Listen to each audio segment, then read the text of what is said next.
말씀 함께 나누겠습니다. 에베소서 3장 17절에서 19절까지 말씀 우리 함께 읽겠습니다. 믿음으로 말미암아 그리스도께서 너희 마음에 계시게 하옵시고 너희가 사랑 가운데서 뿌리가 박히고 터가 굳어져서 능히 모든 성도와 함께 지식에 넘치는 그리스도의 사랑을 알아 그 넓이와 길이와 높이와 깊이가 어떠함을 깨달아 하나님의 모든 충만하신 것으로 너희에게 충만하게 하시기를 구하노라. 아멘. 계속해서 우리는 사도 바울의 기도에 대해서 살펴보고 있습니다. 지난 시간까지 믿음으로 그리스도가 우리 마음에 계시게 한다는 말이 어떤 의미인지에 대해서 공부를 했습니다.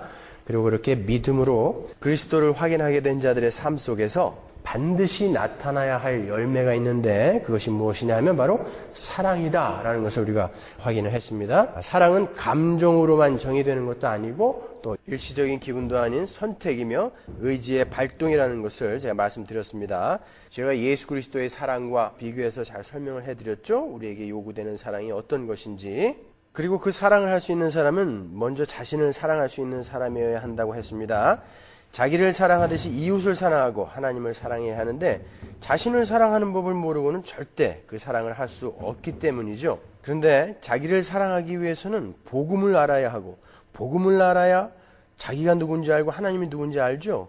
그리고 복음을 알기 위해서는 하나님의 말씀을 듣고 읽고 묵상해야 하고 그리고 또 거기서 믿음이 생기게 되는 거고 이렇게 3장 17절, 18절, 19절은 모두 한 가지 이야기를 하고 있다는 것을 우리가 공부를 했습니다. 오늘도 우리는 우리 자신과 이웃과 하나님을 사랑할 수 있는 방법에 대해서 오늘도 우리는 우리 자신과 또 이웃과 하나님을 사랑할 수 있는 방법에 대해서 조금 더 살펴볼 것입니다.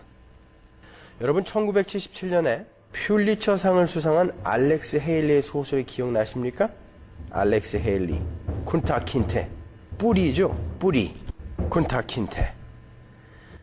아프리카에서 끌려온 자신의 조상 쿤타 킨테의 이야기를 소설로 그려놓은 아주 재미있는 책입니다. 고단한 노예의 하루를 마치고 쿤타 킨테의 가족이 옹기종기 둘러앉아서 쿤타 킨테의 할머니로부터 자신들의 뿌리, 그 조상들에 대한 이야기를 듣죠. 자신들의 할아버지가 만딩고족이 얼마나 용맹스러운 용사였으며 또 이웃 부족과의 전쟁에서도 얼마나 혁혁한 공을 세운 그런 사람인지 용맹스러운 사람인지 이야기를 해줍니다. 그리고 노예 상인에게 잡혀서 대서양을 건너 미국의 노예로 팔려오게 된 이야기를 차근차근 쿤타 킨테에게 들려주죠. 자신의 뿌리를 알게 된 쿤타 킨테는 아주 자긍심 있고 또 용기 있고 지혜로운 훌륭한 청년으로 자라게 됩니다. 그런 뿌리에 대한 의식과 소속감은 사람들에게 굉장한 안정감을 주고요. 또 자긍심을 줘요. 그리고 인생을 살아가는 목적의식도 주고 또 일을 하는 데 있어서 강한 동기를 부여해 주기도 합니다. 그래서 사람들은 은연중에 그 소속감을 찾기 위해 많은 애를 써요. 아닌 것 같아 보이지만 가족이라든지 또 민족이라든지 국가 이런 곳에서 자기의 소속감을 찾으려고 애를 쓴다고요. 그리고 한국 축구할 때 붉은 악마들 거의 정신 나가 보이죠? 그런 소속감이에요. 뿌리. 그래서 힘없는 어떤 무리를 편을 갈라서 소속감을 주고 그 편을 위해서 무언가를 하게 만들어주면 금방 그 무리는 힘이 생기곤 해요. 그래서 오늘은 우리 그리스도인들의 영적인 뿌리를 한번 찾아 올라가서 우리의 소속이 어디인지를 밝히 확인하는 시간을 갖도록 하겠습니다. 그 작업은 우리가 우리 자신을 더 많이 사랑하고 더 큰 자긍심을 가질 수 있게 해줄 것입니다. 아무쪼록 오늘 함께하는 성경 공부가 여러분이 여러분 자신을 더 많이 사랑할 수 있고 또 그처럼 이웃도 더 깊이 사랑할 수 있고 또 하나님도 더 깊이 사랑하게 되는 귀한 시간이 되기를 바랍니다. 제가 오늘 로마서를 처음부터 쭉 리뷰를 해드릴 거예요. 성경의 백미하면 누구나 로마서를 들죠. 이 로마서가 복음에 대해서 아주 일목요연하게 설명을 해주고 있기 때문에 그렇습니다. 오늘 우리가 로마서에 나타난 복음을 간략하게 리뷰하면서 하나님께서 바로 나에게 어떤 사랑으로 어떤 은혜를 부으셨는가를 함께 확인하도록 하겠습니다. 사람들이 로마서를 많이 어려워들 하죠. 그렇지만 여러분들에게는 어렵지 않을 거예요. 여러분들이 1년 반 동안 로마서에 나오는 그 교리에 대해서 적어도 몇 번씩은 설교를 통해 들었습니다. 그러니까 겁먹지 마시고 처음부터 끝까지 한번 잘 리뷰를 해보자고요. 성경은 늘 그 책이 어떠한 배경에 의해서 쓰여졌는가, 왜, 누구에게 쓰여졌는가 이런 것을 먼저 알고 읽어야 이해가 쉬워요. 그럼 바울이 로마서를 써서 보낸 로마의 교회는 누가 세웠는지를 알지 못해요. 사도들이 세운 교회가 아닙니다. 여러 가지 설이 있지만 그건 그다지 중요하지 않아요. 처음에 로마 교회에는 유대인들과 이방인들이 함께 섞여 있었어요. 그러다가 AD 49년에 글라디오스 황제 때 유대인들을 로마에서 다 쫓아내버렸죠. 그래서 로마 교회는 한동안 이방인들만 있게 됐어요. 그러다가 네로 황제 때 다시 유대인들을 받아들였단 말이에요. 그래서 그때부터 유대인들과 이방인들이 로마 교회에 함께 섞이게 됐죠. 바울이 로마서를 써서 로마 교회에 보낸 시기는 바로 그 시기예요. 유대인들이 이방인들만 있었던 로마 교회에 다시 들어오게 됨으로써 유대인들이 갖고 있었던 그들의 의식, 할례라든지 안식일이라든지 먹는 음식 문제라든지 이런 것으로 교회 안에 다툼이 생기게 되었단 말이에요. 사도 바울은 사도들이 세운 교회가 아닌 로마 교회에 복음을 처음부터 일목요연하게 설명을 함으로 해서 이런 은혜로 부름을 받은 너희들이 그런 사소한 것으로 다투면 되겠느냐? 이런 의도로 로마서를 써서 보낸 것입니다. 여러분들이 오늘 로마서 1장부터 16장까지를 쭉 함께 리뷰를 해보시면 아시겠지만 사도는 로마서에서 우리가 그리스도인이 아니었을 때 또 그리스도인이 된 이후에 가지게 되는 질문들에 대해서 모두 대답을 해줍니다. 제가 1년 반 동안 설교한 설교 내용이 이 로마서 1장부터 16장까지 안에 다 들어있어요. 그러니까 오늘 잘 리뷰를 해보자고요. 로마서 1장 1절에서 17절까지는 서론 부분입니다. 그 서론에서 사도 바울이 복음에 대한 개괄적인 설명을 해줍니다. 우리 5절까지만 한번 읽어보고 갈까요? 오늘 많이 읽을 거예요, 성경 구절을. 예수 그리스도의 종 바울은 사도로 부르심을 받아 하나님의 복음을 위하여 택정함을 입었으니 이 복음은 the gospel 복음이 나오죠. 하나님이 선지자들로 말미암아 그의 아들에 관하여 성경에 미리 약속하신 것이라. 이 복음은 아들에 관한 것이다 라고 얘기해 주죠. 이 아들로 말하면 육신으로는 다윗의 혈통에서 나셨고 성육신이에요. 이 복음은 첫째 성육신. 4절 성결의 영으로는 죽은 가운데서 부활하여 예수 그리스도의 죽음. 이게 복음이에요. 그리고 세 번째 부활. 이것이 복음이라는 것이죠. 능력으로 하나님의 아들로 인정되셨으니 곧 우리 주 예수 그리스도시니라. 이 복음은 우리 주 예수 그리스도시니라. 이렇게 이어지는 거예요. 이렇게 정의되는 거예요. 복음이 뭐예요? 우리 주 예수 그리스도. 5절 그로 말미암아 우리가 은혜와 사도의 직분을 받아 그 이름을 위하여 모든 이방인 중에서 믿어 순종케 하나니. 아멘. 자신은 이 복음을 모든 이방인에게 전해서 그 이방인들을 믿어 순종케 하기 위해서 사도의 직분을 받은 자다. 이렇게 말하는 거예요. 그리고 1장 18절부터 왜 인간들에게 구원이 필요한가, 왜 인간들에게 이 복음이 꼭 필요한가를 설명합니다. 여기에 대해서는 제가 여러 번 설명해 드렸죠. 여러분, 구원이라는 단어 자체가 그 구원받아야 할 자는 어떤 위험에 빠져 있다라는 것이죠. 어떤 위험이죠? 우리는 어디로부터 구원을 받아야 하는 거죠? 어떤 위험에 빠져 있는 거예요? Saved from what? 뭐라고 그랬어요, 제가? 하나님의 진노라고 그랬잖아요. 하나님의 진노. 하나님의 진노는 왜 생긴 거예요? 왜 하나님은 인간에게 진노하게 됐죠? 죄 때문이죠. 그러니까 로마서 1장 18절부터 3장 20절까지는 그 모든 인간들의 죄에 대해서 쭉 기술하고 있다고 제가 말씀드렸었잖아요. 그러니까 1장 1절에서 17절까지는 복음에 대해서 개괄적인 설명을 하고 1장 18절부터 이제 왜 우리에게 복음이 필요한가, 왜 인간들에게 구원이 필요한가, 그 이유에 대해서, 죄에 대해서 쭉 설명해 준단 말이에요. 그 1장 18절부터 3장 20절까지를 조금 세밀하게 나누어 보면 1장 18절에서 1장 마지막인 32절까지 해서 이방인들에게 왜 구원이 필요한가가 기록되어 있어요. 그리고 2장 전체하고 3장 8절까지 해서 유대인에게는 왜 구원이 필요한가, 왜 복음이 필요한가가 설명되어 있는 거예요. 그 부분을 또 세밀하게 보면 2장 1절에서 16절까지는 유대인들의 일반적인 죄에 대해서 기술하고 있고, 또 2장 17절에서 29절까지는 유대인들이 저지르고 있는 세세한 죄를 샅샅이 지적하고 있어요. 그리고 3장 1절에서 8절까지는 그러면 하나님이 유대인들을 택해서 유대인들을 통해서 하나님의 뜻을 전해 오셨다. 유대인들의 특권과 할례의 특권은 그럼 무엇이냐? 거기에 대해서 설명을 해 주는 거예요. 그리고 3장 9절에서 20절까지 해서 그러므로 모든 인류는 전부 하나님의 저주 아래에 있는 자들이다. 그래서 모든 인류는 구원이 필요하다. 왜냐하면 의인이 없기 때문이다 하고 모든 인류에게 복음이, 구원이 필요한 이유를 설명해 주는 거예요. 그러니까 먼저는 이방인들에게 왜 복음이 필요한가, 왜 구원이 필요한가, 그 다음에는 유대인들에게 왜 복음이 필요한가, 구원이 필요한가, 그리고 전부에게 왜 구원이 필요한가, 이거를 설명해 준단 말이에요. 3장 9절에서 12절까지만 한번 보고 가자고요. 그러면 어떠하뇨? 우리는 나오뇨? 유대인이나 헬라인이나 다 죄 아래에 있다고 우리가 이미 선언하였느니라. 기록한 바 의인은 없나니 하나도 없으며 깨닫는 자도 없고 하나님을 찾는 자도 없고 다 치우쳐 한 가지로 무익하게 되고 선을 행하는 자는 없나니 하나도 없도다. 그리고 이어서 3장 21절부터 3장 31절, 3장 마지막까지 해서 그래, 구원이 필요하다는 것은 알았다. 그래, 우린 죄인이다. 구원이 필요하다는 것은 이제 알았다. 그럼 구원을 이루는 방법이 뭐냐? 그런 질문이 나오겠죠?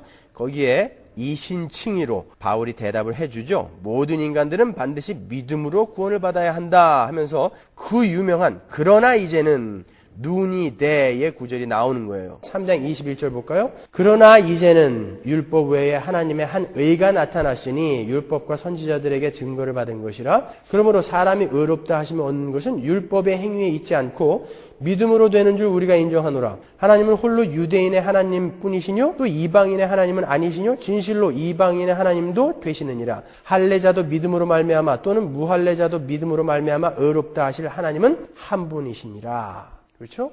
전체는 다 믿음으로만 구원을 받을 수 있다는 거예요. 그럼 유대인들도 믿음으로 구원을 얻어야 하나? 선민이라고 자처해왔던 유대인들도 믿음으로, 오직 믿음으로만 구원을 받아야 하나? 이런 질문이 나오겠죠? 거기에 대해서 설명해 주는 게 4장이에요. 보세요. 이렇게 복음을 논리정연하게 처음부터 차근차근 설명해 가고 있는 거예요. 뭐 어떤 분들은 마틴 로이드 존스 목사님도 그렇고 뭐 6장, 7장은 삽입으로 보고 또 몇 장은 삽입으로 보고 그러는데 로마서는 편지예요. 편지는 한 번에 쭉 읽어가는 거예요.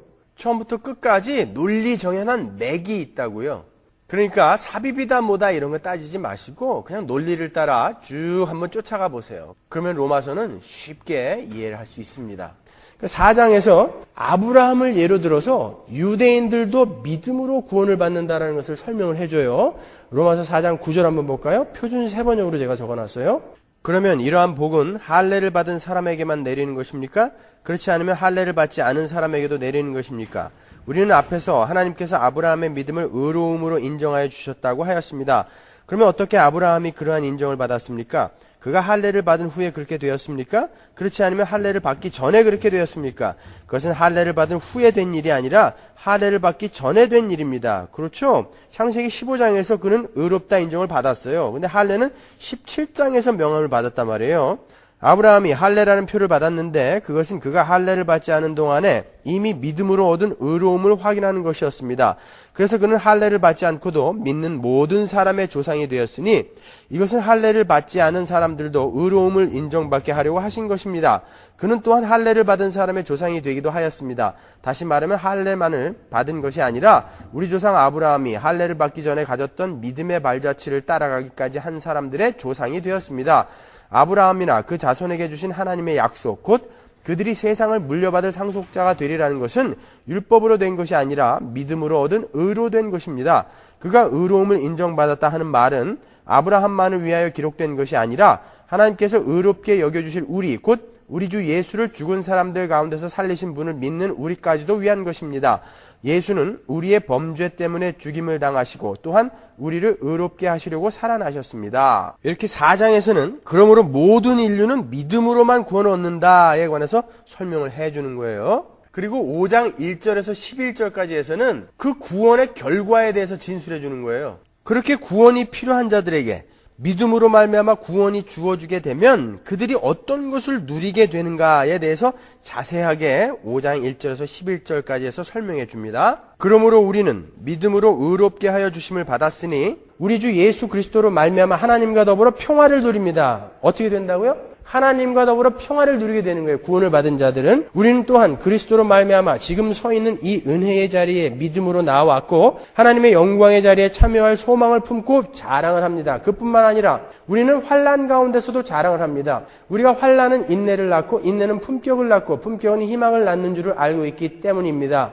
환난을 자랑하게 된단 말이에요. 구원을 받은 자들은. 거기에 절대 넘어지지 않아요. 낭망하지 않습니다. 이 희망은 우리를 실망시키지 않습니다. 그것은 하나님께서 우리에게 주신 성령으로 하나님의 사랑을 우리 마음속에 부어주셨기 때문입니다. 그뿐만 아니라 우리는 또한 우리 주 예수 그리스도로 말미암아 하나님을 자랑합니다. 지금 그로 말미암아 하나님과 우리 사이에 화해가 이루어졌습니다. 자, 이렇게 그 믿음으로 말미암아 우리가 누리게 될 것들에 대해서 이렇게 이제 자세히 11절까지 설명을 해주는 거예요. 그리고 5장 12절에서 마지막 21절까지 해서 그럼 어떻게 하다가 우리가 이런 상태에 빠지게 됐는가? 어떻게 우리는 그렇게 구원이 필요한 존재들이 되어버린 것인가에 대한 대답을 해주는 거예요. 바울은 거기에 대한 대답을 아담 안에서 우리가 그렇게 되었다라고 이야기해 줍니다. 한 사람 아담이 범죄함으로 말미암아 우리가 그렇게 구원이 필요한 타락한 존재들이 되어버린 것이다. 이렇게 대표의 원리를 설명한다고요. 제가 대표의 원리도 여러 번 설명해 드렸죠. 전부 로마서에서 다 설명해 주고 있는 거예요. 그렇게 대표의 원리를 설명하고서 그러므로 그 대표의 원리에 따라 예수 그리스도로 말미암아 우리가 모든 하나님의 백성들이 의롭게 된다가 5장 후반부인 거예요. 5장 17절 보세요. 아담 한 사람이 범죄함으로 그 한 사람으로 말미암아 죽음이 지배하게 되었다면 넘치는 은혜와 의의 선물을 받은 사람들은 예수 그리스도 한 분으로 말미암아 생명으로 지배할 것이 아닙니까? 그러니 한 사람의 범죄 행위 때문에 모든 사람이 유죄 판결을 받았는데 여기서 모든은 모든 인류예요. 그야말로 모든 인류. 이제는 한 사람의 의로운 행위 때문에 모든 사람이 의롭게 하여 주심을 받아서 여기서의 모든은 예수 그리스도 안에 있는 모든 사람들이라는 거예요. 절대 유니버설리즘으로 해석하시면 안 돼요. 생명을 얻었습니다. 한 사람이 순종하지 않음으로 말미암아 많은 사람이 죄인으로 판정을 받았는데 이제는 한 사람이 순종함으로 말미암아 많은 사람이 의인으로 판정을 받을 것입니다. 바울은 이렇게 모든 하나님의 백성들은 오직 예수 그리스도 안에서 믿음으로 말미암아서만 구원을 얻게 되는 것이다 하고 바울이 5장까지 해서 이제 강하게 설명을 해 주는 거죠. 그럼 당장 어떤 질문이 나오게 되겠습니까, 여러분? 그럼 그렇게 믿음으로 은혜로만 구원을 받는다면 우리는 아무렇게나 살아도 되겠네? 이런 질문이 나올 거 아니에요. 우리가 구원받고 그런 질문 많이 하잖아요. 복음에 대해서 정확히 들은 사람은 전부 이 질문을 해야 돼요. 구원이란 건 그거예요. 선물이에요. 은혜거든요. 받을 자격이 없는 자에게, 그게 뭔지도 모르는 자에게 거저 확 주어지는 거기 때문에 그럼 우리는 아무것도 안 해도 되겠네? 이런 질문이 나온단 말이에요. 거기에 대한 대답을 6장부터 해주는 거예요. 그럴 수 없느니라. 그게 6장 1절에서 14절까지죠. 우리가 죄에 대해서 죽었는데 어떻게 계속해서 죄를 짓는 자로 살아갈 수 있단 말이냐? 이렇게 대답한단 말이죠. 6장 2절 보세요. 그럴 수 없습니다. 우리는 죄에는 죽은 사람인데 어떻게 죄 가운데서 그대로 살 수 있겠습니까? 이와 같이 여러분도 여러분 스스로가 죄에 대하여는 죽은 사람이요 하나님께 대하여는 그리스도 예수 안에서 살아있는 사람이라는 것을 알아야 합니다. 그러므로 죄가 여러분의 죽을 몸을 지배하지 못하게 해서 여러분이 몸의 정욕에 굴복하는 일이 없도록 하십시오. 그러므로 여러분은 여러분의 지체를 죄에 내맡겨서 불의의 연장이 되게 하지 마십시오. 오히려 여러분은 죽은 사람들 가운데서 살아난 사람답게 여러분은 하나님께 바치고 여러분의 지체를 의의 연장으로 하나님께 바치십시오. 그렇죠? 거기에 대한 대답을 해준단 말이에요. 그리고 6장 15절에서 7장 6절까지 거기에 대해서 이제 자세하게 부연 설명을 해준다고 예를 들어서 전에는 우리가 죄의 종이었기 때문에 죄가 시키는 대로 했지만 이제는 우리가 의의 종이 되었기 때문에 의의 길로 행해야 한다. 이렇게 또 예를 들어서 설명해 주죠. 그리고 전에는 우리가 율법과 혼인한 사이였지만 우리가 예수 안에서 죽어버렸기 때문에 합법적인 이혼 관계가 됐고 이제 우리는 예수 그리스도와 결혼을 한 사이가 되었으니까 절대 정욕을 따라서는 안 된다. 이것이 7장 6절까지의 말씀이죠. 그렇게 살면 안 된다. 거기에 대해서 조금 읽어보고 갈까요? 6장 15절. 그러면 어떻게 해야 하겠습니까? 우리가 율법 아래에 있지 않고 은혜 아래에 있다고 해서 마음 놓고 죄를 짓자는 말입니까? 그럴 수 없습니다. 여러분이 자기를 누구에게나 종으로 내맡겨서 복종하게 하면 여러분은 여러분이 복종하는 그 사람의 종이 되는 것임을 알지 못합니까? 여러분은 죽음에 이르는 죄의 종이 되거나 아니면 의로움에 이르는 순종의 종이 되거나 하는 것입니다. 그러나 하나님께 감사할 일은 여러분이 전에는 죄의 종이었으나 이제 여러분은 전에 받은 교훈에 본해 마음으로부터 순종함으로써 죄에서 해방을 받아서 의의 종이 된 것입니다. 여러분의 이해력이 약함으로 내가 사람의 방식으로 말을 합니다. 여러분이 전에는 자기 지체를 더러움과 불법의 종으로 내맡겨서 불법에 빠져 있었지만 이제는 여러분의 지체를 의의 종으로 바쳐서 거룩함에 이르도록 하십시오. 로마서 7장 2절로 가볼까요? 결혼한 여인은 그 남편이 살아있는 동안에는 법을 따라 남편에게 매여 있으나 남편이 죽으면 남편에게 매여 있던 그 법에서 해방됩니다. 그러므로 남편이 살아있는 동안에 그 여인이 다른 남자에게로 가면 그 여인은 간음한 여자라는 말을 듣게 됩니다. 그러나 남편이 죽으면 그 법에서 해방되는 것이므로 다른 남자에게로 갈지라도 간음한 여자가 되지 않습니다. 나의 형제자매 여러분, 그러므로 여러분도 그리스도의 몸으로 말미암아 율법에는 죽임을 당했습니다. 이제 여러분은 다른 분, 곧 죽은 사람들 가운데서 살아나신 그분에게 속하였습니다. 그것은 우리로 하여금 하나님을 위하여 열매를 맺게 하려는 것입니다. 이전에 우리가 육신을 따라 살 때에는 율법에 따른 죄의 정욕이 우리 몸의 지체 안에서 작용해서 죽음에 이르는 열매를 맺었습니다. 그러나 지금은 우리가 우리를 얽어매던 것에서 죽어서 율법에서 벗어났습니다. 그래서 우리는 문자를 따르는 낡은 정신으로 하나님을 섬기지 않고 성령이 주시는 새 정신으로 하나님을 섬깁니다. 그리고 7장 7절부터 마지막 25절까지 해서 옛본성과 새본성의 싸움에 대해서 설명을 해주죠. 그 전반부에서는 율법에 대해서 이야기합니다. 율법이 뭐냐? 율법이 죄냐? 율법은 죄가 무엇인지 알게 해주는 역할을 하는 것이다. 이게 전반부고요. 7장 후반부에서는 말씀드린 대로 사도 바울의 옛본성과 새본성과의 싸움에 대해서 기술이 되어 있습니다. 그렇게 구원을 받았는데도 왜 아직도 우리 안에서는 이런 죄의 욕망이 사라지지 않는가? 왜 내가 원하는 선한 일이 나오지 않고 왜 내가 원치 않는 악한 것들이 내게서 나오는가? 그러니까 로마서는 구원받은 사람들의 삶 속에서 일어나는 질문들에 대해서 속속히 다 대답을 해주고 있는 책이에요. 여러분도 그렇죠? 구원을 받았는데 내가 원치 않는 행동들이 나한테서 자꾸 나와요. 그런 경우가 많죠. 사도 바울이 7장 후반부에서 그 자신의 내면에서의 싸움을 이야기해 주는 거예요. 현대 신학자들은 이 부분을 바울이 구원받기 전의 상태라고 이야기를 하는데 저는 그렇게 보고 싶지 않아요. 그렇게 문맥이 그렇게 연결이 되지 않아요. 보시겠어요? 로마서 7장 21절 보세요. 여기에서 나는 법칙 하나를 발견하였습니다. 곧 나는 선을 행하려고 하는데 그러한 나에게 악이 붙어 있다는 것입니다. 나는 속사람으로는 하나님의 법을 즐거워하나 내 지체 속에는 다른 법이 있어서 내 마음의 법과 맞서서 싸우고 내 지체 속에 있는 죄의 법에다 나를 사로잡는 것을 봅니다. 나는 비참한 사람입니다. 누가 이 죽음의 몸에서 나를 건져주겠습니까? 보세요. 여기까지는 여전히 불가능한 추악한 더러운 자기 모습에 대한 한탄이죠. 나는 곤고한 몸이로다. 누가 이 사망의 몸에서 나를 건져내랴. 근데 바로 그 다음 절 25절에 우리 주 예수 그리스도를 통하여 나를 건져주신 하나님께 감사를 드립니다 하고 감사가 나온단 말이에요. 금방 한탄을 하다가 금방 감사가 나와요. 이상하지 않으세요? 그럼에도 불구하고 우리 주님이 나를 구원해 주셨고 그 구원은 그럼에도 취소되지 않는다니 나는 얼마나 복받은 사람이냐, 참 나는 감사하다, 이렇게 이어지는 거란 말이에요. 내 안에서 그렇게 싸움이 일어나고 여전히 나는 죄를 짓는데도 불구하고 그런데도 불구하고 내 구원은 절대 취소될 수 없으니 얼마나 감사하냐, 감사하다, 이렇게 이어진다니까요. 이게 7장 후반부예요. 그리고 이제 8장으로 이어지는 거예요.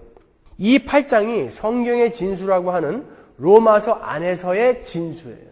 8장 1절 보세요. 우리가 너무 여러 번 공부한 그러므로 이제 그리스도 예수 안에 있는 자에는 결코 정죄함이 없나니가 나오는 거예요. 거기에서 보세요. 여전히 나는 죄를 지어요. 여전히 나는 악과 싸우고 있어요. 여전히 나는 거기에 굴복하고 그래요. 그래서 이 사망에서 누가 나를 건져내랴 이렇게 한탄한다고요. 그런데도 이제 예수 안에 있는 자에게는 결코 정죄함이 없다. 그러니까 안심해라, 이렇게 나가는 거죠. 사도 바울은 8장에서 그 구원은 창세 전부터 계획된 성부, 성자, 성령 하나님의 사역으로 이루어진 것이다. 그래서 그 구원은 확실한 거다라고 성부, 성자, 성령의 하신 일과 하실 일에 대해서 자세하게 기술합니다. 우리의 구원이 확실하다고 하는 것은 무슨 체험이나 경험 같은 것으로 가질 수 있는 것이 아니라 객관적 사실, 역사적 사실인 하나님의 하신 일을 알므로 가질 수 있는 것이라고 강조한다고요. 그러니까 우리의 구원은 경험이나 체험이나 기분 같은 것으로 확신되어지는 게 아니라고요. 하나님을 아는 거예요. 하나님이 어떤 분이시며 그분이 나에게 어떤 일을 하셨는지를 정확히 아는 거. 그렇기 때문에 나에게 주어진 이 구원은 취소될 수 없겠구나. 이게 구원의 확신이라는 거예요. 8장 31절에서 35절까지만 한번 읽어보고 갈까요? 그런즉 이 일에 대하여 우리가 무슨 말하리요? 만일 하나님이 우리를 위하시면 누가 우리를 대적하리요? 자기 아들을 아끼지 아니하시고 우리 모든 사람을 위하여 내어주신 이가 어찌 그 아들과 함께 모든 것을 우리에게 은사로 주지 아니하시겠느냐? 그래서 확실하다는 거예요. 그래서 누가 능히 하나님의 택하신 자들을 송사하리요? 의롭다 하신 이는 하나님이시니 누가 정죄하리요? 죽으실 뿐 아니라 다시 살아나신 이는 그리스도 예수시니 그는 하나님 우편에 계신 자여 우리를 위하여 간구하시는 자시니라. 누가 우리를 그리스도의 사랑에서 끊으리요? 환난이나 곤고나 핍방이나 기근이나 적신이나 위험이나 칼이랴. 예, 우리의 구원은 그 확실하신 하나님을 알므로 확신되어질 수 있다라는 거예요. 그러니까 우리가 구원에 대해서 확신을 가지려면 하나님에 대해서 알아야 된다는 거야. 하나님에 대해서. 그걸 알지 못하고 언젠가 몇 월 며칠 날 거품 몇 번 물고 쓰러졌다 일어났는데 그때가 나의 구원의 확신? 그런 소리 하지 말라는 거예요. 그럼 이런 질문이 나오겠죠? 그럼 유대인은 뭐냐? 하나님께서 구약을 통해 유대인에게 하신 약속은 뭐냐? 언약은 뭐냐? 그런 질문이 나오겠죠? 하나님께서는 아브라함과 이삭과 야곱과 모세와 다윗 이런 구약의 인물들을 통해서 이스라엘에게 수많은 약속을 해오셨어요. 만일 그 약속도 안 지키시는 분이라면 지금 당신이 말하고 있는 그 약속은 어떻게 믿을 수 있냐? 이런 질문이 당연히 나오겠죠? 이렇게 하나님의 신실하심에 대한 도전이 당연히 생기게 된단 말이죠. 거기에 대해서 사도 바울이 이야기를 해줍니다. 하나님께서 약속하신 구약의 모든 약속은 혈통적 아브라함의 자녀에게 한 것이 아니라 영적 이스라엘, 약속의 자녀에게 한 거다라고 이야기한다고요. 그게 9장이에요. 바울은 그 증거로 이삭과 이스마엘을 들어서 설명을 해줘요. 하나님께서 아브라함의 자손 중에 장남인 이스마엘은 버리고 이삭만 택하지 않았냐. 봐라, 아브라함의 자녀라고 전부 다 택함 받는 거 아니지 않느냐. 그럼 또 그런 질문이 나오겠죠. 이스마엘은 서자니까 그렇지. 그러니까 바로 이어서 야곱과 에서를 예로 들어서 설명해 주죠. 그래? 그럼 야곱과 에서를 봐라.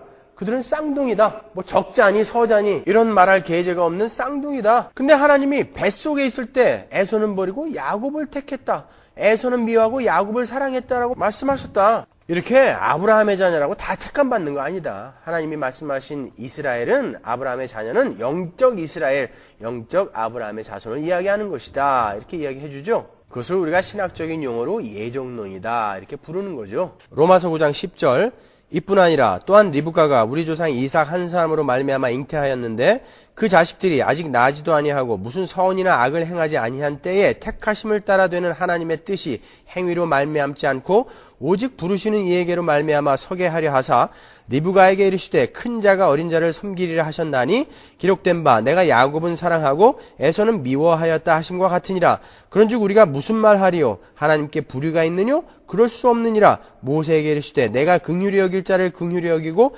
불쌍히 여길 자를 불쌍히 여기리라 하셨으니 그런즉 원하는 자로 말미암음도 아니요 다른 박질하는 자로 말미암음도 아니요 오직 긍휼히 여기시는 하나님으로 말미암음이니라. 네, 이렇게 예정론에 대해서 쭉 설명해 주는 거예요. 그럼 또 이런 질문이 나오겠죠. 아니, 뱃속에서 아무런 행위를 하지도 않았을 때 하나님께서 누구를 택하시고 누구를 버리신다면 그 하나님의 행사는 불공평한 거 아니냐? 이런 질문이 당연히 들겠죠. 보세요, 우리가 신앙생활하면서 전부 던지는 질문들이죠. 그때 사도 바울이 이렇게 설명합니다. 모든 인류는 원죄 때문에 날 때부터 다 죄인이다. 그래서 모든 인류는 다 죽어 마땅하다. 근데 하나님께서 어떤 무리를 거기서 건져내셨다면 그게 왜 불공평한 거냐? 감사한 거지. 다 죽어야 하는데 그 중에 얼마를 살려줬다면 그게 불공평한 거냐? 감사한 거냐? 그러면서 토기장이 비유를 들어서 하나님의 주권과 은혜를 설명합니다. 로마서 9장 19절 보세요. 혹 내가 내게 말하기를 그러면 하나님이 어찌하여 허물하시느뇨?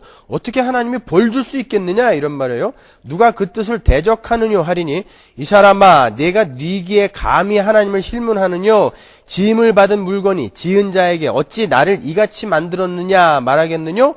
토기장이가 진흙 한 덩이로 하나는 귀히 쓸 그릇을 하나는 천이 쓸 그릇을 만드는 권이 없느냐? 사도 바울이 거기에 대해서 이렇게 이제 대답을 해주는 거예요. 그러고 나서 그럼 하나님께서 유대인들에게 율법도 주셨고 약속도 주셨고 그들을 이끌어 오셨는데 그들은 왜 실패했는가?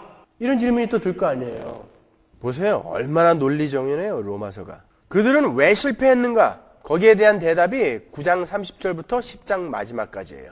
이스라엘은 하나님의 의를 의지하지 않고 자신들의 의를 의지했기 때문에 그 모든 복을 가지고도 실패할 수밖에 없었다라고 이야기한다고요. 이스라엘은 하나님의 의를 의지하지 않고 자신들의 의를 의지했기 때문에 그 모든 복을 가지고도 실패할 수밖에 없었다라고 이야기한다고요. 그런데 이 9장과 10장을 전혀 다른 이야기로 해석을 하시는 분들이 아주 많아요. 제가 충분히 이해가 가요. 9장은 여러분이 보시다시피 하나님의 주권에 대해서, 하나님의 은혜에 대해서 아주 철저하게 강조한다고요. 그런데 10장을 언뜻 보시면 그 10장이 알메니안주의, 자유의지를 강조하는 것처럼 보이는 부분이 있단 말이에요. 성경이 일관성이 없어 보여요. 그래서 가톨릭 신학자들은 봐라, 10장을 보면 우리는 펠라기우스에게로 갈 수밖에 없다라고 주장한다고요. 진짜 그런지 한번 보자 말이에요. 10장 8절 보세요. 그러면 무엇을 말하느뇨? 말씀이 내게 가까워 내 입에 있으며 내 마음에 있다 하였으니 곧 우리가 전파하는 믿음의 말씀이라. 네가 만일 내 입으로 예수를 주로 시인하며 또 하나님께서 그를 죽은 자 가운데서 살리신 것을 내 마음에 믿으면 구원을 얻으리니 사람이 마음으로 믿어 의에 이르고 입으로 시인하여 구원에 이르느니라. 9장에서는 하나님의 전적인 주권과 은혜를 강조했는데 10장에서는 믿어라 그런단 말이에요. 믿어야 구원받는다? 알메니안주의자들이 제일 좋아하는 구절이죠. 믿어라. 그러나 그 밑에 붙어있는 밑에 구절들을 잘 보시면 이게 전혀 그 이야기를 하고 있지 않다는 것을 금방 알 수 있죠. 이것도 역시 하나님의 주권과 은혜를 이야기하고 있는 거란 말이죠. 13절 보세요. 누구든지 주의 이름을 부르는 자는 구원을 얻으리라. 그런즉 저희가 믿지 아니하는 이를 어찌 부르리요? 듣지도 못한 이를 어찌 믿으리요? 전파하는 자가 없이 어찌 들으리요? 보내심을 받지 아니하였으면 어찌 전파하리요? 기록된 바 아름답도다 좋은 소식을 전하는 자들의 발이여 함과 같으니라. 보세요. 맞다. 믿어야 구원을 얻는다. 그죠? 믿어야 구원을 얻는다. 그런데 듣지 못하고 어찌 믿겠는가? 그리고 누군가가 보내지 않고서야 어떻게 그들이 와서 전하겠는가? 그 사람들은 누가 보냈는가? 답이 뭐예요? 누가 보냈습니까? 하나님. 역시 그 믿음도 하나님으로부터 시작되는 것이라는 것이죠. 이렇게 10장은 9장을 자세히 부연 설명을 해주는 거예요, 오히려. 그리고 11장에서 그럼 유대인은 다 버림받은 것이냐에 대한 대답을 해줘요. 아니다 라고 사도 바울은 11장에서 전체 구속사의 단계를 아주 일목요연하게 설명을 해줍니다. 하나님께서 유대인들을 먼저 택하셔서 그들을 제사장 나라로 삼으셨습니다. 그리고 그들에게 먼저 하나님을 계시하시고 언약을 하시고 예수 그리스도를 상징하는 제사와 율법과 할례를 주셨어요. 우리 조상들이 엉터리 무당들 섬기고 있을 때, 저 인도에서 이상한 잡신들 섬기고 있을 때 이스라엘은 이미 그때 하나님을 알고 있었다고요. 예수 그리스도를 상징하는 제사와 율법과 할례를 갖고 있었다니까요. 이스라엘이 훨씬 유익해요. 맞아요. 그런데 그들에게 온 메시아를 이방인들의 손을 빌어서 죽여버렸어요. 그 결과 복음이 이방인들에게 급속히 전파되게 되었고 그 이방인들이 구원받게 되면 이제 유대인들이 셈이 나서 유대인들도 구원을 받게 되는 그런 구속사가 지금 착착 진행되어져 가고 있다. 그 모든 것은 전부 하나님의 계획이었다라는 것이죠. 하나님이 유대인에게 구원을 주시려고 했는데 그들이 거부했기 때문에 옛다 덤으로 이방인들아 구원받아라 이런 게 아니란 말이죠. 생각해 보세요. 하나님이 그런 분이란 말이에요. 그렇게 계획도 없이 목적도 없이 청사진도 없이 집을 지으시는 분이란 말이죠. 그게 세대주의자들의 주장 아닙니까? 그 모든 것들은 하나님의 계획이었다라는 거예요. 하나님은 이스라엘을 먼저 택하셔서 쇼윈도우의 디스플레이로 이렇게 보여주시는 거예요. 그렇게 유대인에게 먼저 하나님을 계시하시고 그들이 또 하나님을 거부하고 그로 말미암아 복음이 이방인들에게 전해지고 다시 또 유대인들이 셈이 나서 하나님께로 돌아오고 하는 그 하나님의 지혜, 그것은 하나님의 전적인 계획 안에 들어있는 것이라는 것입니다. 그리고 그렇게 구원을 얻은 너희들이 어떻게 살아야 하겠느냐, 그리스도인의 행동 강령, 그 행동 강령이 12장부터 16장까지 쭉 설명되어 있는 것입니다. 12장부터는 몇 가지 예를 들어서 그리스도인의 삶의 방향에 대해서 제시를 해준다고요. 그리스도인들을 핍박해서 예수를 못 믿게 하는 위정자들에게는 어떻게 하느냐? 복종해야 하느냐? 그런 질문들 많이 하잖아요. 거기에 대해서 사도 바울은 복종해라 그런다고요. 노예제도 뒤집어 엎어라 그러지 않아요. 노예들아, 종들아, 상전의 일을 니들 일처럼 해라 그런다고요. 상전들아, 노예들, 종들을 형제처럼 사랑해줘라.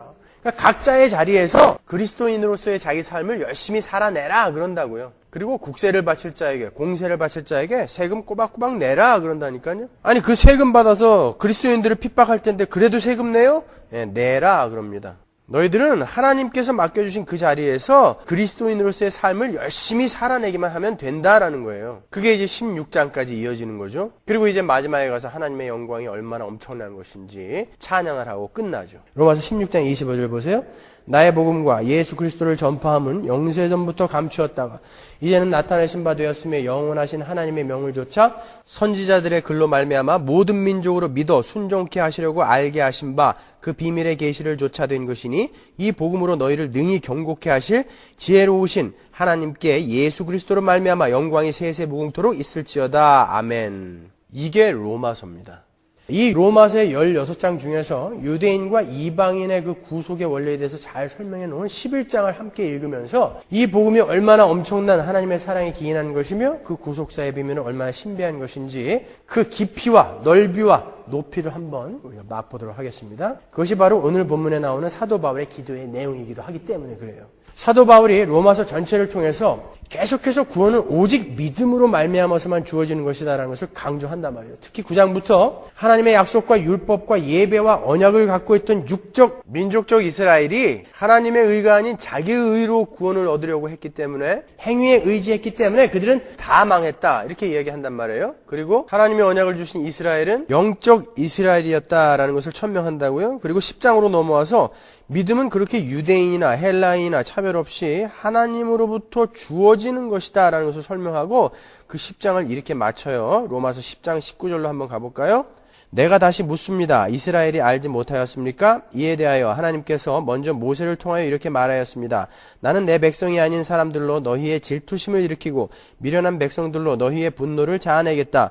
또한 이사야는 담대하게 이렇게 말씀을 전하였습니다. 나를 찾지 않던 사람들을 내가 만나주고 나를 구하지 않던 사람들에게 내가 나타났다.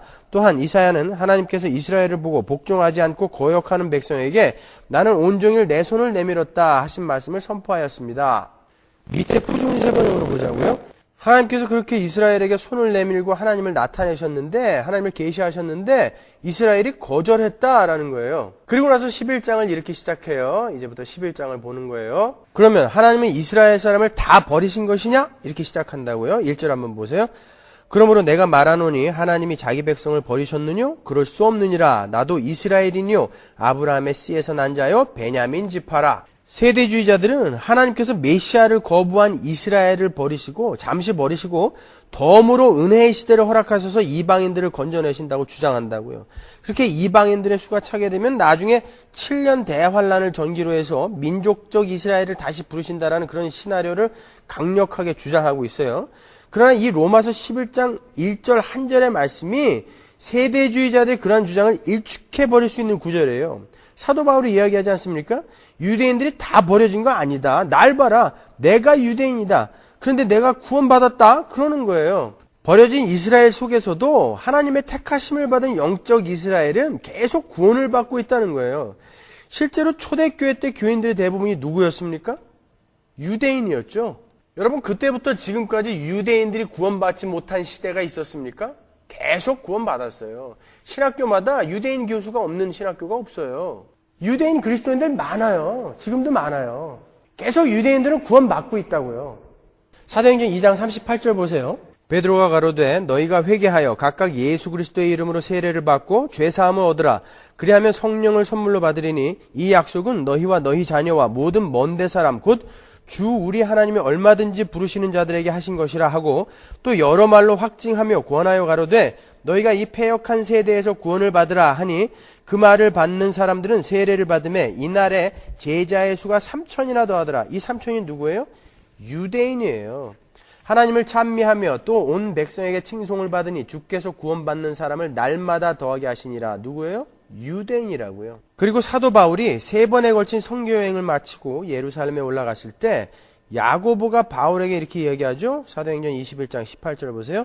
그 이튿날 바울이 우리와 함께 야고보에게로 들어가니 장로들도 다 있더라. 바울이 문안하고 하나님이 자기의 봉사로 말미암아 이방 가운데서 하신 일을 낱낱이 고하니 저희가 듣고 하나님께 영광을 돌리고 바울더러 이르되 형제여 그대도 보는 바에 유대인 중에 믿는 자 수만 명이 있으니 다 율법에 열심히 있는 자라. 지금 예루살렘에 예수 믿는 성도들이 수만 명 있다 그러잖아요. 그러니까 이스라엘이 하나님을 거부했기 때문에 하나님이 이스라엘을 몽땅 버린 것이 아니라 이스라엘뿐만 아니라 이방인 중에서도 하나님의 택한 자들은 하나님께서 계속 구원하고 계시다라는 것을 말하는 거예요. 2절 보세요. 하나님이 그 미리 아신 자기 백성을 버리지 아니하셨나니. 그러면요, 너희가 성경이 엘리야를 가리켜 말한 것을 알지 못하느냐? 저가 이스라엘을 하나님께 송사하되 주여 저희가 주의 선지자들을 죽였으며 주의 제단들을 헐어버렸고 나만 남았는데 내 목숨도 찼나이다 하니 저에게 하신 대답이 무엇이뇨? 내가 나를 위하여 바알에게 무릎을 꿇지 아니한 사람 7천을 남겨두었다 하셨으니 그런즉 이와 같이 이제도 은혜로 택하심을 따라 남은 자가 있느니라. 바울은 이렇게 자기 자신을 예로 들어서 이스라엘이 모두 버림을 받은 것이 아니라는 것을 설명하고 구약의 한 대목을 예로 들어서 남은 자들, 그러니까 하나님께 창세전에 택함을 받은 자들, 그 영적 이스라엘에 대해서 설명해 준다고요. 하나님께서 남겨놓으신 사람들은 유대인이건 이방인이건 계속 구원을 받고 있다라는 거예요.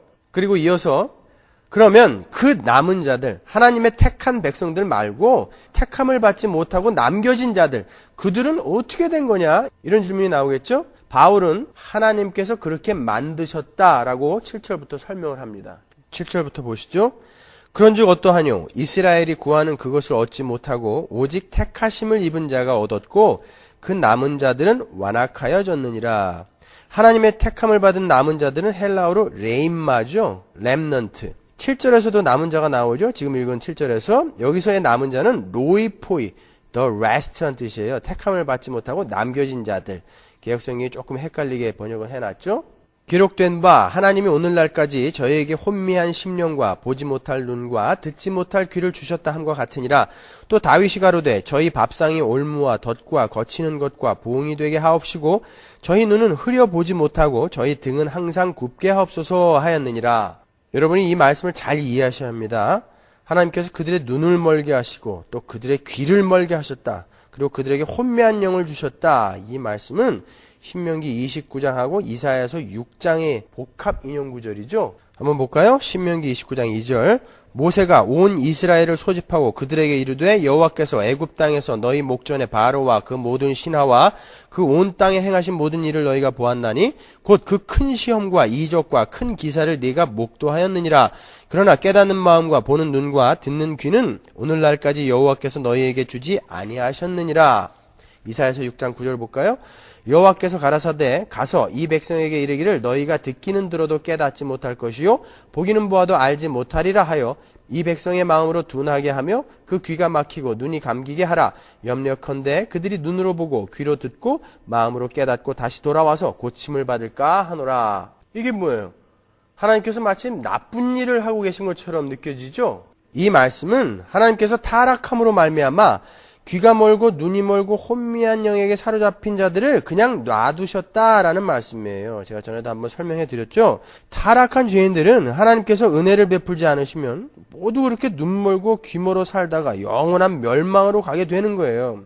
그건 하나님께서 그렇게 만드신 것이 아니라 그들이 자신들을 그렇게 만든 거죠. 그 중에 얼마를 하나님께서 눈을 뜨게 하시고 귀를 열어서 하나님을 듣게 하고 하나님을 보게 만들어 주시는 것, 그것이 구원이죠.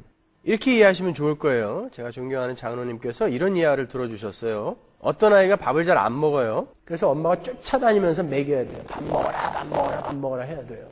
그래도 안 먹어요. 그래서 엄마가 그냥 놔뒀어요. 한 끼, 두 끼, 세 끼 계속 안 먹어요. 그 다음날도 안 먹어요. 3일째 되니까 애가 배가 고파가지고 가서 밥을 막 차려 먹어요. 그러니까 옆집 아줌마 보고 쟤 요새 밥 잘 먹네. 그러니까 엄마가 3일 굶겼더니 애가 밥을 저렇게 잘 먹네. 보세요. 이 엄마가 이 애를 밥을 굶긴 거예요. 지가 안 먹은 거예요. 엄마가 쫓아다니면서 밥 먹어라 이거 안 한 것뿐이지 엄마가 굶긴 건 아니라고요. 그러니까 하나님이 우리를 완악하게 하셨다, 강팍하게 하셨다 이런 말은 하나님이 우리를 말려주지 않으셨다는 거예요. 로마서 1장에 나온 것처럼 그대로 그들의 죄악에 내버려 두신 거. 그런데 어떨 때 하나님께서 그렇게 하셨다라는 말을 쓰냐면은 지금은 너희가 그렇게 멸망받을 상태, 그런 상태로 존재하지만 언젠가 내가 모종의 일을 너희들에게 해서 너희들을 거기서 건져낼 것이다 라는 그런 구원사적인 역사를 예고할 때 하나님께서 그렇게 하셨다라는 표현을 쓴다고요. 그러면 하나님께서 왜 그렇게 하신 것입니까? 왜 이스라엘은 완악하게 놔두시고 귀를 멀게 하시고 눈을 멀게 하신 것이죠? 25절에 그 답이 있습니다. 형제들아 너희가 스스로 지혜 있다 함을 명키 위하여 이 비밀을 너희가 모르기를 내가 원치 아니하노니, 비밀을 알기를 원한다란 말이죠. 이 비밀은 이방인의 충만한 수가 들어오기까지 이스라엘의 더러는 완악하게 된 것이라. 이방인의 충만한 수가 들어오게 하기 위해서 그들을 완악하게 놔두셨다라는 거예요. 유대인들은 지독한 민족주의자였어요. 여러분들이 요나서를 읽으면서 그것을 읽어내셔야 돼요. 요나는 이스라엘은 어떤 존재인가를 보여주는 대표적인 인물이에요. 느느웨로 가라 그랬더니 안 가잖아요. 하나님의 말을 거부해요. 왜요? 요나는 이해할 수가 없었던 거예요. 하나님의 사랑과 은혜가 유대인이 아닌 다른 민족에게도 주어진다는 것을 상상할 수도 없었던 거예요. 그러니까 안 가는 거예요. 아수르가 누구예요? 북이스라엘을 멸망시킨 사람들이에요. 그런데 그 수도에 가서 하나님의 사랑을 전하라니요? 말이 안 되는 거예요. 그러니까 유대인들을 계속 붙들고 하나님이 이 구속사를 진행해 나가시면 유대인들이 그 복음을 꼭 붙들고 있었을 거라는 것이죠. 그렇기 때문에 잠시 그들을 완악하게 놔두시고 이방인들을 건져내시는 거예요. 하나님의 계획 속에 다 들어있는 것이다라는 것이죠. 이방인들에게 충분히 복음이 전파되도록 그런 구속의 단계를 계획하셨다는 거예요. 그것이 하나님의 지혜예요. 우리가 다 이해할 수 없는 지혜라고요. 그래서 사도 바울이 비밀이다 이렇게 이야기하는 거예요. 그것을 비밀이다. 우리가 그걸 어떻게 다 이해하고 설명을 하겠습니까, 여러분? 비밀이라고요. 비밀. 그리고 계속해서 9절과 10절에서도 그 이야기를 이어가는 거예요. 볼까요? 또 다윗이 가로되 저희 밥상이 올무와 덫과 거친 것과 봉이 되게 하옵시고 저희 눈은 흐려 보지 못하고 저희 등은 항상 굽게 하옵소서 하였느니라. 9절은 시편 69편을 인용한 거예요. 21절 보세요. 시편 69편. 저희가 쓸개를 나의 식물로 주며 갈할 때에 초로 마시었사오니 저희 앞에 밥상이 올무가 되게 하시며 저희 평안이 덫이 되게 하소서. 저희 눈이 어두워 보지 못하게 하시며 그 허리가 항상 떨리게 하소서. 이 시편은 다윗의 이야기지만 메시아에 관한 시편입니다. 거기 보시면은 쓸개를 나의 식물로 주며 갈할 때에 초로 마시었사오니 이런 구절 있죠. 메시아에 관한 구절이에요. 다윗이 자기의 원수들을 저주하는 장면이에요. 이 장면은 다윗은 예수 그리스도의 상징이죠. 우리가 시편 공부할 때 배웠잖아요. 그러니까 이 저주는 예수 그리스도를 죽여버린 유대인들에게, 메시아인 예수 그리스도를 죽여버린 예수 그리스도의 원수인 유대인들에게 그대로 떨어지는 거죠. 하나님께서 그 유대인들에게 주셨던 복, 밥상이, 그러니까 하나님을 계시해 주신 것과 율법과 할례와 제사와 그런 것들, 그게 다 밥상이란 말이에요. 그 밥상이 모두 오히려 그들에게 올무가 되었다는 거예요. 유대인들이 그 지경에 지금 처해 있는 거예요. 그래서 바울이 이 시편 69편을 인용에다가 거기다가 딱 써놓은 거예요. 이 밥상이 오히려 그들에게 올무가 됐다는 거예요. 그걸 잘 이해하지 못하고 자기들이 그냥 마음대로 해석해가지고 막 그것을 오용해버렸기 때문에 그것이 지금 올무가 되어버렸다는 것이죠. 유대인이 지금 그 지경에 처해 있다는 거예요. 그리고 바울은 다시 한번 11절에서도 그럼에도 이스라엘이 전부 회생 가능성이 없이 버려진 것이 아니다라는 것을 설명한다고요. 유대인들은 지금 그렇게 자기들에게 주어진 복이, 밥상이 올무가 되어서 그런 지경에 처해져 있지만 하나님은 유대인을 다 버린 게 아니다라고 설명합니다. 11절 볼까요?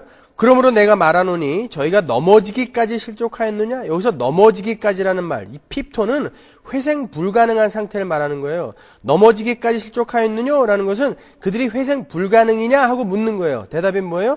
아니다죠? 아니다. 하나님의 지혜는 그들이 잠시 넘어짐으로 해서 구원이 이방인에게 이르게 되고 그렇게 되면 나중에 이스라엘이 저거 원래 우리 건데 하고 시기가 나서 하나님께 돌아오게 만드시기 위해서 하나님께서 그렇게 하셨다는 거예요. 그건 하나님의 지혜다라는 것이죠.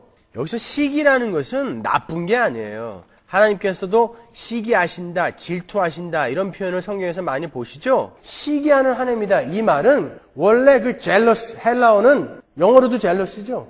열심이라는 뜻이 더 맞아요. 하나님은 우리를 열심히 사랑하신가, 너무 열심히 사랑하신다는 거예요. 그게 질투라는 거죠. 그게 시기라는 거예요.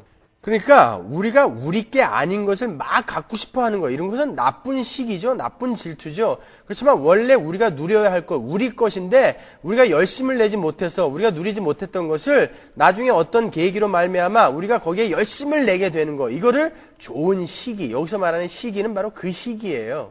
하나님은 이스라엘을 그렇게 시기 나게 하기 위해서 우리에게, 이방인에게 복음을 주신 거예요. 그러니까 하나님은 뭔가 계획하셨다가 실수하셔서 다른 일을 도모하시고 그런 게 아니라 하나님의 계획 속에서 차근차근 인류의 구원을 이루어가고 계시는 거예요. 어떤 결과를 이끌어내기 위해서?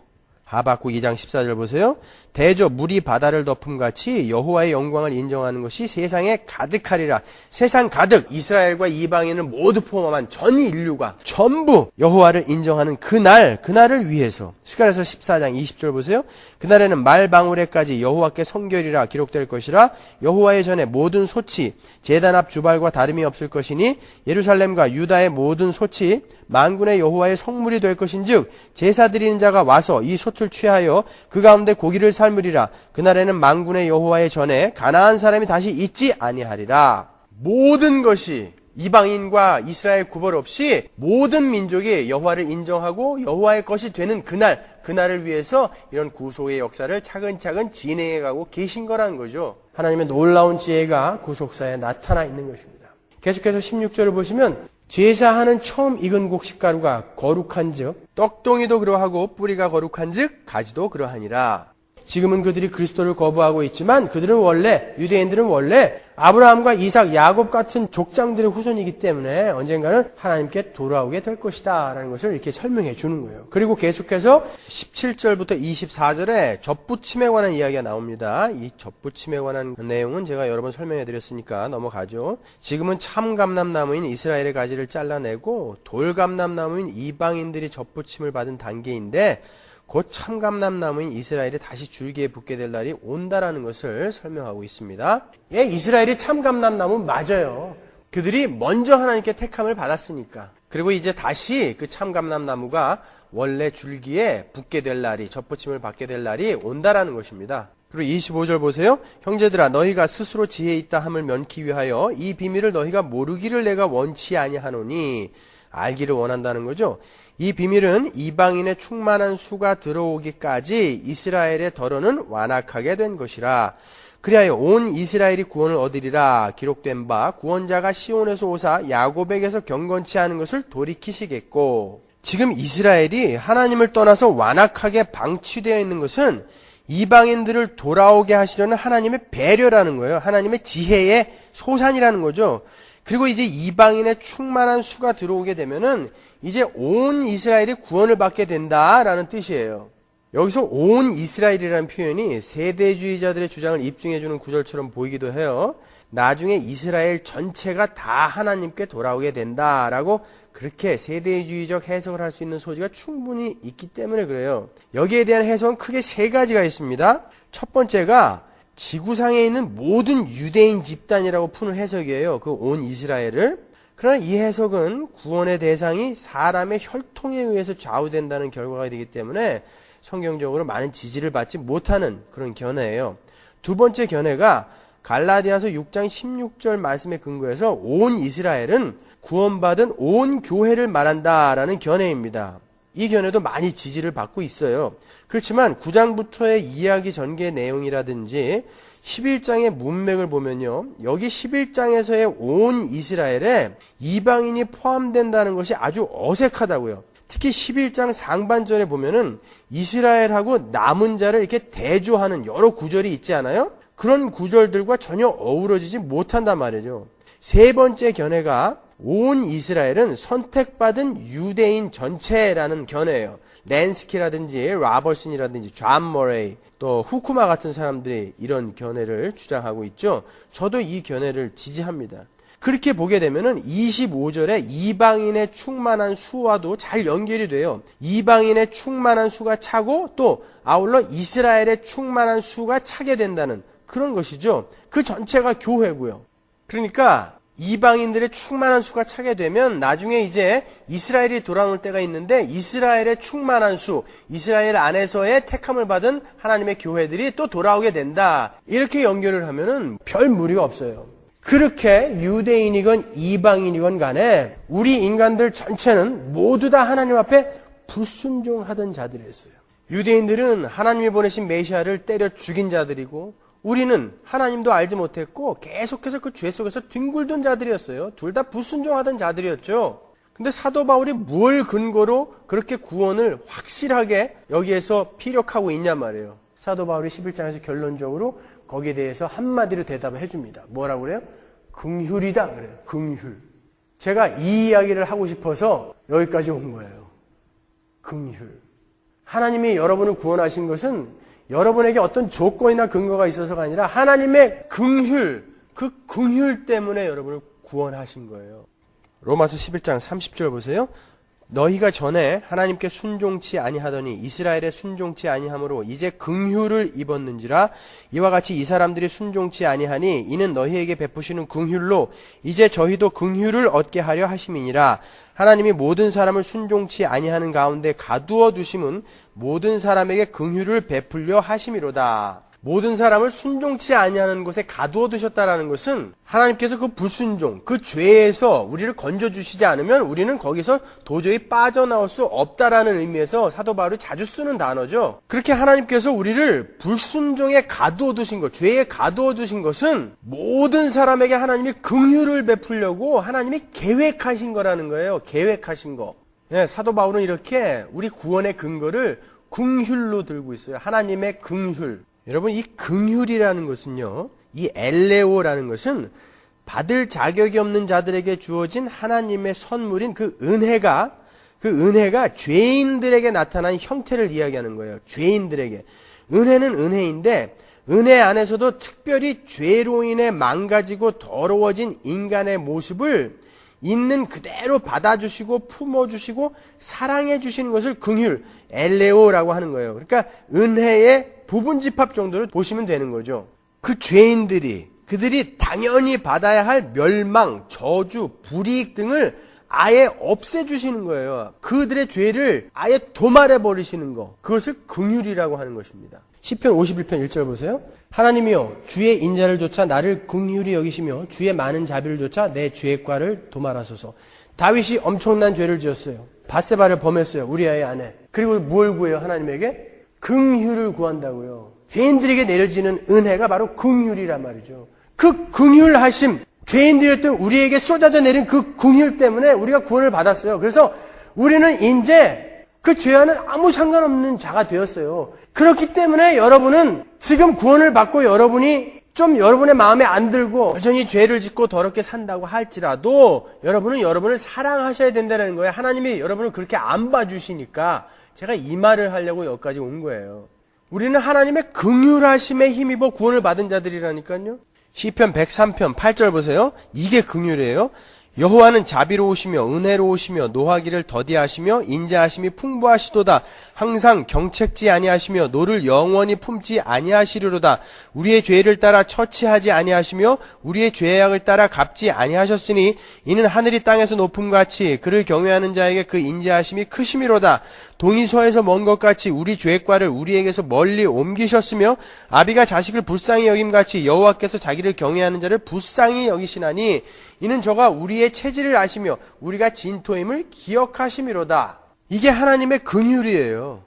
탕자가 집으로 돌아올 때 아버지가 문 밖에 서 있다가 달려나가죠. 상거가 먼데 달려나가신다고요. 유대인들은 체면 문화라고 그랬어요. 자식이 아버지가 죽지 않았는데도 그 유산을 받아다가 탕진하고 돌아오면 동네 사람들이 나와서 그 자식을 패게 됐다고, 돌로. 근데 그걸 말리기 위해서는 아버지가 뛰어나가서 그 자식을 품어 안아야 돼요. 그러면 사람들은 이 아버지를 욕한다고요. 아이고 저. 그러니까 아버지가 부끄러움을 무릅쓰고 그 아들을 쫓아가서 품어 안는 거. 여전히 돼지 냄새 나고 여전히 죄에 뒹구는 그런 놈인데도 불구하고 아버지가 창피를 무릅쓰고 자기의 수치를 무릅쓰고 가서 꽉 끌어 안아주는 거. 그게 긍휼이란 말이에요. 하나님은 지금의 여러분을 사랑하시는 거예요. 언젠가 깨끗해진, 언젠가 거룩해진 그 여러분을 사랑하시는 게 아니라 지금의 그 죄 속에 뒹구는 여러분을 사랑하신다니까요. 그게 긍휼이라고요. 하나님의 긍휼. 그렇게 우리가 상상할 수도 없는 그 큰 사랑, 그것을 우리가 엘레오 긍휼이라고 하는 거예요. 사도 바울은 그 긍휼로 말미암아 우리가 구원을 받게 된 것이다 라고 이야기하는 것입니다. 우리는 하나님의 긍휼을 입은 사람들이에요. 그러니까 여러분의 모습이 여러분 자신에게 별로 만족스럽지 못하고 때로는 혐오스러워도 하나님은 긍휼로 그것을 다 덮어버리신다니까요. 우리는 우리 자신에 대한 생각과 태도와 감정을 직접 하나님께 투사해버리기 때문에 우리는 하나님의 긍휼을 받아들이지 못하는 거예요. 내가 나에 대해서 가지고 있는 이 못마땅함과 수치스러움과 자기 혐오를 하나님께 그대로 투사해서 내가 내 자신이 미워지면 하나님께서도 당연히 자기를 그렇게 미워하고 혐오할 것이라고 우리는 생각한다니까요. 그래서 하나님의 긍휼을 받아들이지 못한단 말이에요. 아니란 말이에요. 하나님의 긍휼은 우리 인간의 것처럼 그런 게 아니란 말이죠. 자기가 자기를 미워하게 되면 하나님도 똑같이 자기를 미워할 것이라고 하나님을 자기 수준으로 끌어내려버린다니까요. 우리는요. 이건 복음을 이해 못한 사람이라니까요. 은혜가 뭔지 모르는 사람이에요. 긍휼이 뭔지 모르는 사람이에요. 아니요. 우리가 우리를 미워할 때도 하나님은 우리를 그렇게 안 보세요. 하나님은 그런 분이 아니세요. 더 크신 분이에요. 그러니까 그때도 여러분에 대해서 절망하지는 마시라는 거예요. 그때도 여러분은 여러분을 사랑할 수 있어야 한다는 것이죠. 브래넌 매닝스라는 사람이 이런 말을 했어요. 우리는 우리에 대한 하나님의 심정이 우리와 같다고 생각해서는 안 된다. 하나님이 있는 그대로의 우리를 향해 쏟아 부으시는 불가항력적인 은혜와 사랑을 받아들여야 한다. 우리의 죄와 잘못에도 불구하고가 아니라 바로 그런 우리를 사랑하시는 것이다. 하나님은 우리 악을 용인하시지 않으시지만 우리 안에 악이 있다고 해서 그분의 사랑을 감소시키지 않으신다. 우리가 그 긍휼을 받아들이지 못하고 우리를 사랑하지 못하는 이유는 나 자신에 대한 나의 기분 때문이다. 나의 기분으로 나를 봐서는 안 된다는 거예요. 여러분의 기분으로 여러분을 보지 말라니까요. 오늘 우리가 새벽기도 때 살펴봤던 바라바가 뭐예요? 예수님 대신에 풀려난 자죠. 그는 밀란을 주동하던 자였어요. 유명한 죄수였어요. 곧 죽어야 돼요. 그런데 예수라는 사람이 잡혀왔어요. 빌라도가 자기 아내의 이야기를 듣고 예수님을 놔주려고 많은 애를 씁니다. 그 아내가 꿈을 꾸죠. 꿈에서 예수님이 나와서 자기를 괴롭혔대요. 그래서 놔주라고 그래요. 그러니까 놔주려고 하는데 이 이스라엘 사람들이 예수님을 못 놔주게 하는 거예요. 그래서 동정심을 유발시키기 위해서 채찍으로 때려보기도 해요. 나중에 요한복음 18장 19장을 보시면 그 이야기가 나온다고요. 그런데도 유대인들이 전혀 요동치 않아요. 그러니까 헤롯에게 보내봐요. 분봉왕 헤롯 안디바. 예수님이 갈릴리 사람이라는 것을 누가 귀띔해 주니까 야 그러면 갈릴리를 다스리고 있는 헤롯에게 보내자. 그래서 자기의 책임을 면하려고 한다고요. 그런데도 헤롯이 다시 빌라도에게 예수님을 보낸다고요. 그러니까 그 당시에 아주 유명한 죄인이었던 바라바와 예수님을 제시하고 누구를 놓아주랴 이렇게 이야기한단 말이죠. 빌라도는 당연히 예수님을 놓아주라고 그럴 줄 알았어요. 그런데 유대인들이 바라바를 놓아주라고 그러는 거예요. 여러분 바는 아들이라는 말이에요. 아바는 아버지죠. 한 아비의 아들이라는 뜻이에요. 바라바. 그 아비의 아들 바라바는 우리 인류 죄인인 우리를 상징하는 인물이에요. 그 바라바 아버지의 아들을 대신해서 참 하늘의 아버지 하나님의 아들이신 그 아들이 오셔서 대신 죽어주시는 복음을 우리는 거기에서 읽어낼 수 있어야 하는 것입니다. 그 바라바가 어떤 죄수라고 그랬죠? 밀란을 주도한 유명한 죄수라고 그랬죠? 유대인들이 예수님에게 어떤 죄목을 걸어서 사형을 시켰습니까? 밀란을 주도하고 가이사에게 반역을 하는 자로 몰아서 죽였단 말이에요. 일부러 성경 기자는 그렇게 예수님과 바라바의 죄목을 같은 것으로 이렇게 띄워놓고 설명을 한다고요. 예수님이 바라바의 죄를 다 뒤집어 쓰고 예수님이 대신 죽어주시는 거죠. 한번 생각을 해보세요. 바라바는 이제 내일이면 죽어야 돼요. 사형을 당해야 됩니다. 그런데 간수가 들어오더니 착고를 풀어줘요. 사슬을 풀어줘요. 그러더니 나가래요. 너는 자유다 그럽니다. 깜짝 놀랐겠죠. 나와봤어요. 나와봤더니 사람들이 예수라는 사람을 잡아놓고 그 사람을 죽이려고 해요. 그런데 그 사람에게 덮어 씌워진 죄목이 자기의 죄목이에요. 바라바는 전혀 기대하지 않았어요. 그리고 요구하지도 않았어요. 그런데 그렇게 기대하지도 않고 요구하지도 않았는데 어느 날 갑자기 선물이 찾아온 거예요. 간수가 오더니 나가래요. 너는 자유다 그래요. 어리벙벙했겠죠. 그게 구원입니다, 여러분. 그런데 그렇게 누군가가 와서 너 나가라. 이제 자유다. 너 대신에 누가 대신 죽게 되었다. 그랬을 때에 아니에요. 나는 너무 더러운 놈이라서 나는 못 나가요. 나는 계속 여기 있을 거예요. 그러면 그게 말이 됩니까? 안 되죠. 나가라 그러면 나가는 거예요. 자유롭게 나가는 거예요. 뻔뻔스럽게 나가는 거예요. 난 여전히 더럽죠. 난 여전히 죄인이에요. 그렇지만 나가라면 나가는 거예요. 그리고 자유인으로서 그 자유를 만끽하라는 거예요. 자꾸 자기 자신을 바라보면서 실망하고 자포자기하면서 감옥으로 다시 도로 들어가려고 하지 마시라는 것이죠. 여러분은 자유예요. 사랑하세요. 그냥 자유인이에요. 기쁘게 나오면 되는 거예요. 만끽하면 되는 거예요. 그 자유를. 간수가 와서 나가 그랬는데 바라바가 감사합니다. 그렇지만 제가 좀 더 수양을 쌓아서 좀 더 깨끗한 사람이 되어서 그때 나가겠습니다. 그럼 그 사람은 죽는 거예요. 우리가 복음을 전하다 보면 그런 사람들이 있죠. 내가 이 술만 끊고 이 도박만 끊고 나갈게. 아니, 하나님은 그 자체를 사랑하신다니까. 그 사람을 사랑하신다니까요. 그 죄인을 사랑하세요. 여전히 똥구덕에서 뒹굴고 있는 그 자를 하나님은 사랑하신다고요. 그게 긍휼이에요. 그게 긍휼. 여러분은 하나님의 그러한 긍휼하심을 입은 분들이에요. 그러니까 너무 여러분들을 보시면서 여러분들을 혐오하거나 여러분의 모습을 보시고 스스로 좌절하거나 그러시지 말란 말이에요. 그럼에도 불구하고 사랑해 주신 그 하나님을 생각하시면서 여러분도 여러분을 사랑하시란 말입니다. 그 긍휼은 지금도 여러분에게 적용되고 있는 거예요. 그 긍휼은 지금도 여러분을 품어 안고 계신다고요. 그 긍휼은 언젠가 여러분에게 한번 주어졌던 것이 아니라 계속해서 여러분을 감싸는 거예요. 그러니까 여러분을 사랑하십시오. 그래야 그 사랑으로 내 이웃을 사랑할 수 있고 그 사랑으로 아내를 사랑할 수 있고 그 사랑으로 하나님을 사랑할 수 있다니까요. 그러니까 복음을 알지 못하고는 사랑을 할 수 없는 거예요, 여러분. 그럼 죄는 자꾸 우리를 사랑하는 것을 방해합니다. 우리가 죄를 지으면요, 인간은 즉각적으로 자기 혐오에 빠지게 됐어요. 누구나 다 마찬가지예요. 죄를 지으면 즉각적으로 사람들은 자기 혐오에 빠지게 돼 있어요. 그러니까 그 하나님의 사랑으로부터 자꾸 멀어진다고요. 나는 이런 놈이야. 어떻게 이런 자도 하나님이 사랑하시겠어?